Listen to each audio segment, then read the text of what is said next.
This is Nasha Kasha, Ukrainian Almanac, 28 minutes of stories about Ukrainian life. We begin with a tour of North Winnipeg. I'll introduce you to two longtime residents. We'll debate the difference between a sweet potato and a yam. And I am your reporter, Stefan Andrusiak. This is episode 268, and it was recorded in Winnipeg in 2018. We're just passing Cathedral here, which is more of a upscale part of the North End, and we're heading towards Point Douglas, a poorer part of the North End. And here's the Orthodox Cathedral on the left.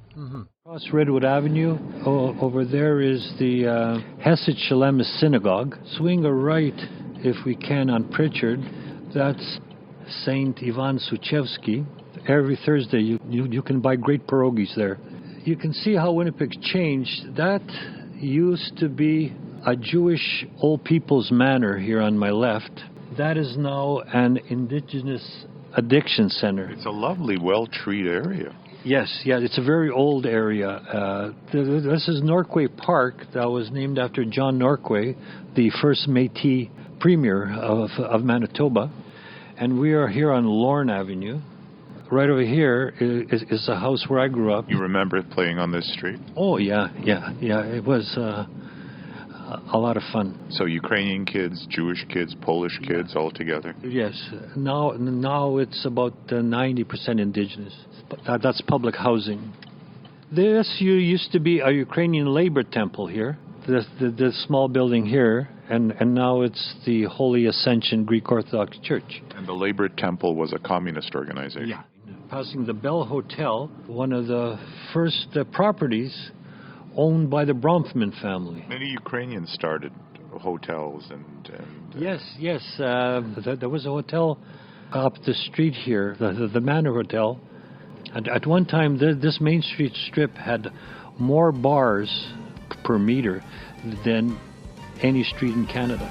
Червона рожа трояка, червона рожа трояка, малая мужа, мужа я мала, малая мужа пияка, малая мужа, мужа я мала, малая мужа пияка. Hello, my name is John Paskovich, and I'm at the North End Salisbury House in Winnipeg. And I'm being very rude and unprofessional because I ask you a question and then I start eating my yam fries while you're talking.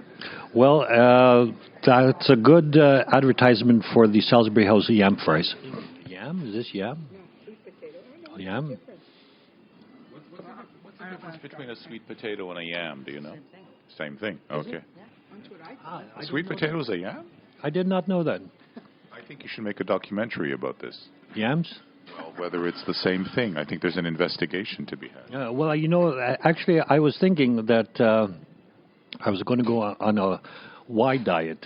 You can eat anything in any language which starts with Y. Yaichi, yams, yogurt.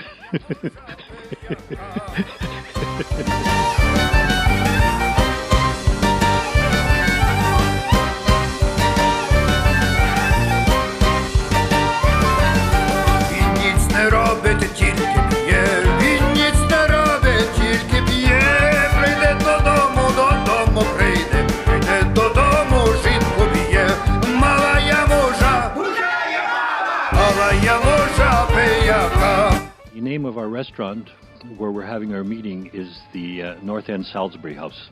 Euphemistically, or I don't know if that's a term, called Sal's. I'll see you at Sal's, I'll see you at the Sal's. When I was in high school, this place was always packed. There were political discussions, sports discussions. There were on the weekends fights in a parking lot with the folks from the south end of the city. What's the difference between a South Winnipegger and it's Winnipegger, right? Not Winnipegonian.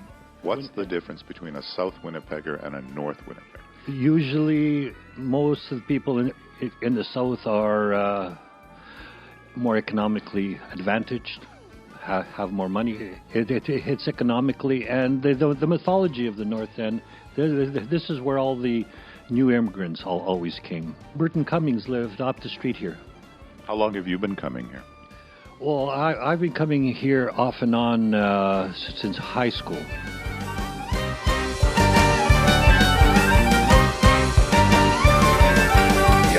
на човен сідала, як я на човен сідала, права рученько біло хустенько махала. Мала я мужа, мала я мужа пияка.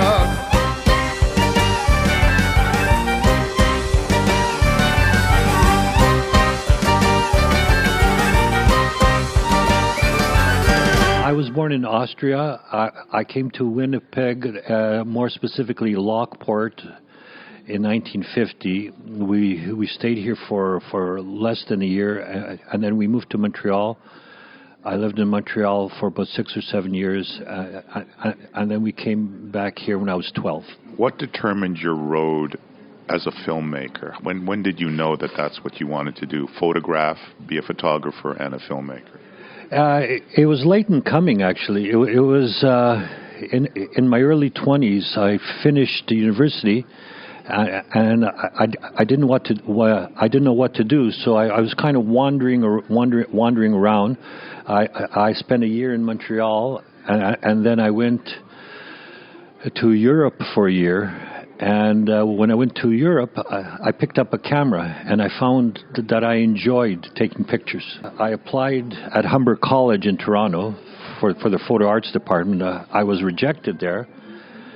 So I didn't know what to do, and I applied at Ryerson, and I was accepted at Ryerson. And Ryerson was a polytechnic, and now it's a university. Yeah, it's a higher school. There were Ryerson and the Rochester Institute of Technology in New York were the two best photo art schools in North America. Can you walk me through your professional years? When I finished, I didn't know what to do photographically. I came back home for a visit, and I was away from Winnipeg for about, 3 years or so, and I noticed that the demographics in Winnipeg had changed. The indigenous people from the reserves were starting to move in a lot. And at the same time, the Slavic people were older, and they were moving out. So I noticed a demographic change, and I said, this is interesting. Somebody should document this. And I applied for a Canada Council grant, and I got the grant. And so I stayed in Winnipeg, and I've been here ever since. At first, it wasn't a film I was doing. It was just a photography, still pictures. After I did that, I made a film on a grocery store in the North End with that same theme. So that's on the NFB website. It's called Ted Barreling's Grocery Store. What was it like working for the NFB? That must have been in its heyday. Oh, in its heyday, it was a lot of fun. There were some excellent people there. There are just some excellent inspirational people. I'll mention their names: Wilf Koenig, Tom Daly, Roman Kreuter, Colin Lowe. That was a wonderful experience, yeah. It must have taken a great deal of courage as a filmmaker to say, and I'm going to try to work for the NFB and succeed. I actually didn't take any courage at all because I had no idea what I was doing. And as a rookie, you don't have that any pressure. You're just having fun. At least that's how I felt. How old were you at the time? Oh, I was about 28. And who was Ted Barreling? He was my stepfather. Oh, so you knew the subject matter intimately. And what did the film reveal? It revealed the theme of demographic change, but it also revealed the generational conflict between a father's European values and his daughter's New World values. These are probably values that parents instilled in their children, wanting them to have a better life. Yeah, in this case, they wanted a better life, but the idea was that the better life could be being involved in the store, perhaps taking over the store, not moving out to some place and following your bliss, as they said in the late 70s. Was the rookie filmmaker elevated, and did you go on to other big project? Yeah, I actually the film it turned out well. I didn't make it by myself. I made it with my partner at the time, Michael Myris, and it went well, and it won a bunch of awards, and we were nominated for the short film Palme d'Or in Cannes. You went to Cannes? And we never went to Cannes because, for us it was just a kind of a lark. Like, we weren't that career minded with our first film. I take it didn't win. It didn't win. No. Who won was a short on the Beatles. Well, that's tough competition. Ukrainian's grocery store in North End, Winnipeg, and the Beatles. Exactly. But you won a Genie Award for it. Oh yeah. We won a Genie and a few other awards. Yeah. Tell me, just give me a sense of a day in the life of a film and photography freelancer. Always checking the bank account. You're wondering how the current project is doing, worrying about this isn't working, happy that this is working, and while this is working, you're wondering what you're going to be doing next. I love this country. That somebody can do that in this country. Since I was 28, yeah. Is there something you wanted to tell me about your life that you're happy with, or confused about, or angry with, or just cranky about, or that you love? No, the only thing that I'm cranky about is the institutionalized, politically correct victimology, which has crept up in the past few years, which does a disservice to those who are really victimized. Who are the ones riding on that label who you don't think belong there? Well, kind of middle class snowflakes, usually university educated in the liberal arts. So you're thinking of me? I'm a graduate in liberal arts myself. I'll agree that the flake part is accurate. What's a snowflake? It's a snowflake who, somebody's sensitivities are hurt by somebody's words. The idea that free speech shouldn't hurt anybody's feelings. People have the right to hurt other people's feelings. Nasha Kasha comes to you from CHRW 94.9 FM on the campus of Western University in London, Ontario. We're heard on CHMR 93.5 FM in St. John's, Newfoundland, on CKDU 88.1 FM in Halifax, on Local 107.3 FM in St. John, New Brunswick, on CJAS Radio 93.5 FM in Saint Augustine, Quebec, on CJLO 1690 AM in Montreal, on CFRC 101.9 FM in Kingston, on CFMU 93.3 FM in Hamilton, on CKMS 102.7 FM in Kitchener-Waterloo, on CJAM 99.1 FM in Windsor and Detroit, on CKLU 96.7 FM in Sudbury, on CILU 102.7 FM in Thunder Bay, on 101.5 UMFM in Winnipeg, on CJTR 91.3 FM in Regina, on CFMQ 98.1 FM in Hudson Bay, Saskatchewan, on CFBX 92.5 FM in Kamloops, on CJSF 90.1 FM in Vancouver, and on CHLY 101.7 FM in Nanaimo, British Columbia. If you were to do a series of photographs, a collection, or a film today about being Ukrainian in Winnipeg, do you have any ideas? What would that entail? What do I see? I see two things that stand. Well, one thing that stands for me, they're all gone, Where have all the Babas gone? Pictures. My favorite pictures are of the Babas working in the gardens, just making and also cramming for final exams in church, where they would come in their babushkas and say their prayers weekly, every week in church. And you're thinking of the great exam as being the next world, entry into the next world? Yes. And by that time, they had all softened up and were nice. Earlier on, when they were young, they weren't so nice. They were a little cranky. Yeah, exactly.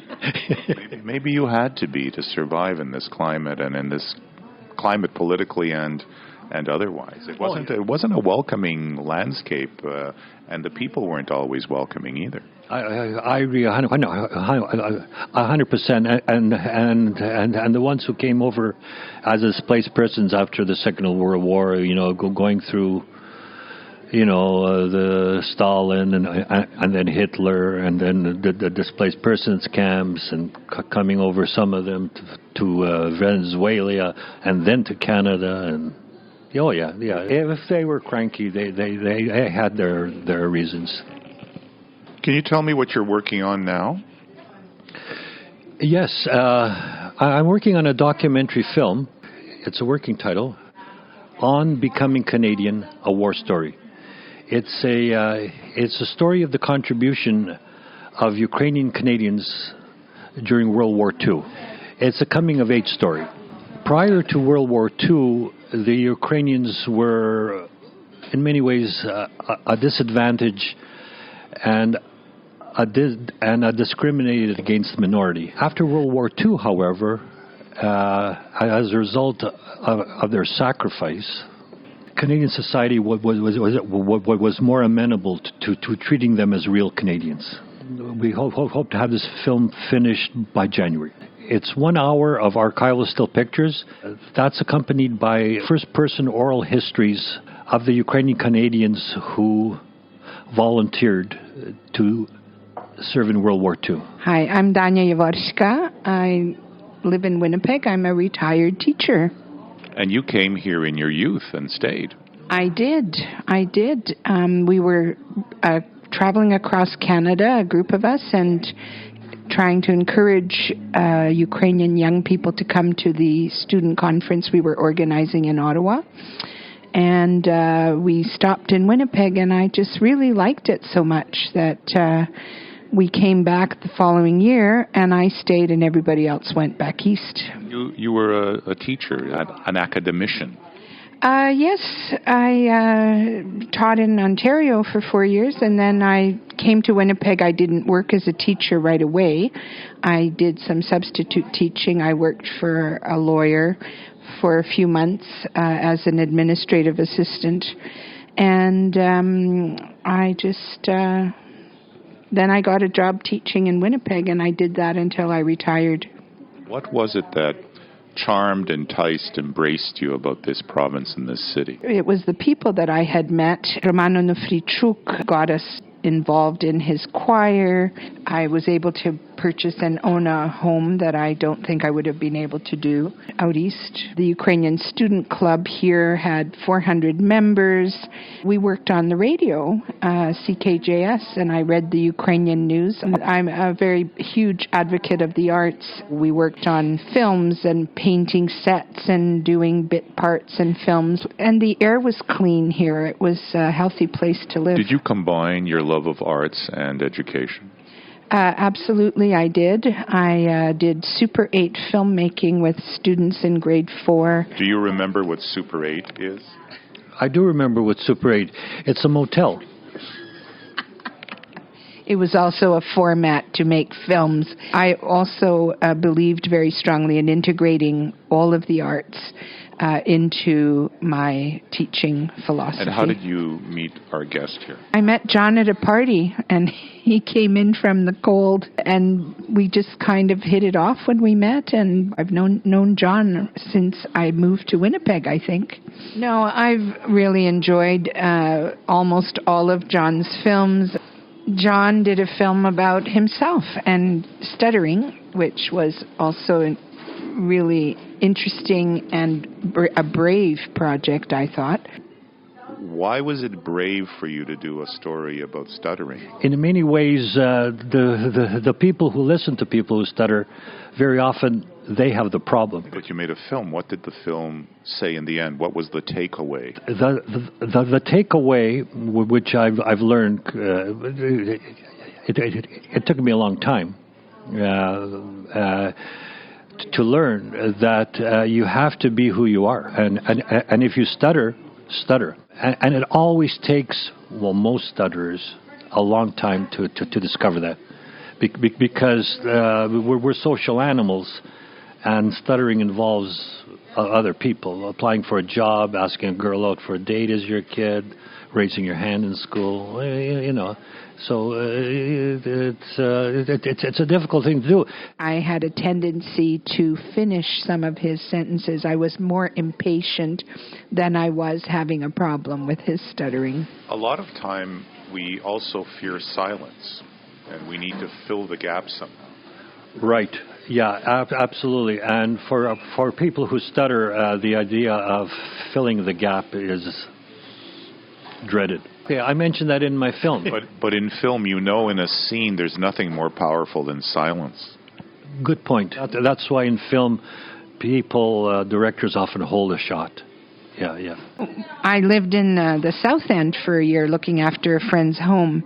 And the one thing that I noticed, the difference between the North and the South, people don't talk to you in the South End. You don't know who your neighbors are.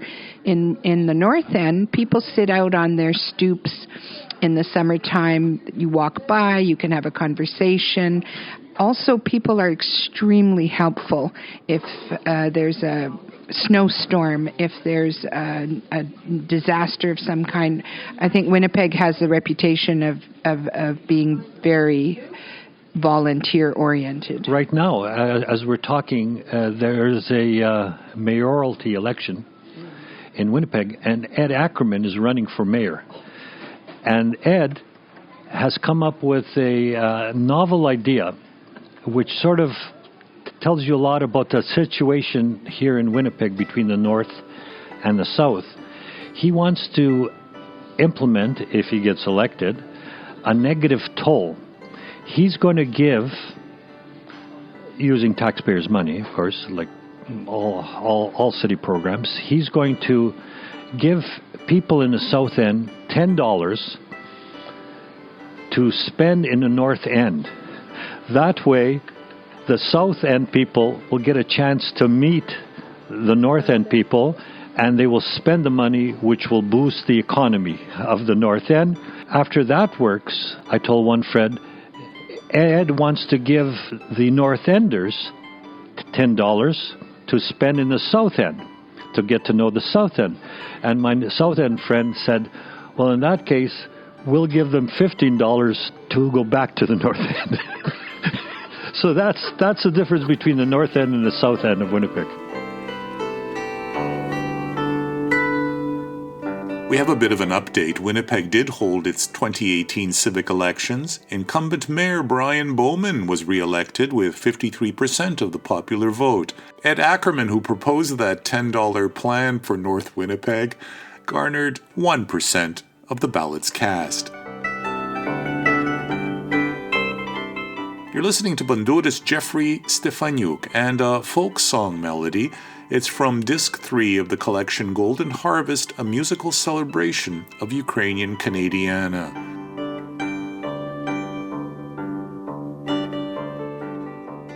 We opened the show with the Kubasonics from Newfoundland and a song from their album Kuba Funland. The song is called Mala Yam Uja Piaka, which actually has nothing to do with yams. But to settle the yam versus sweet potato debate, I went to ncsweetpotato.com. Depending on the variety, sweet potato flesh can vary in color from white to orange, even purple. The orange-fleshed sweet potato was introduced into North America several decades ago.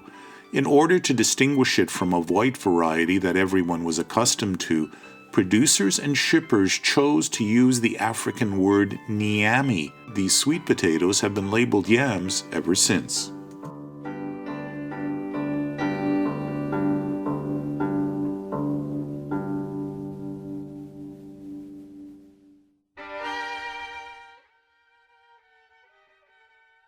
Edward Danilo Ivanko was born in Winnipeg in 1938. In the late 60s, he hosted the Ed Ivanko TV show. He appeared in many television dramas, Ryan's Hope, Chicago Hope, Third Rock from the Sun. Also Broadway, winning Critics Awards. In 2005, he was ordained a Ukrainian Catholic priest, served in Manitoba and British Columbia for many years. Father Edward Danilo Ivanko died in Winnipeg, November 18th, 2018. Theater and the priesthood, two lives lived fully by one man. Here's his song about two violins.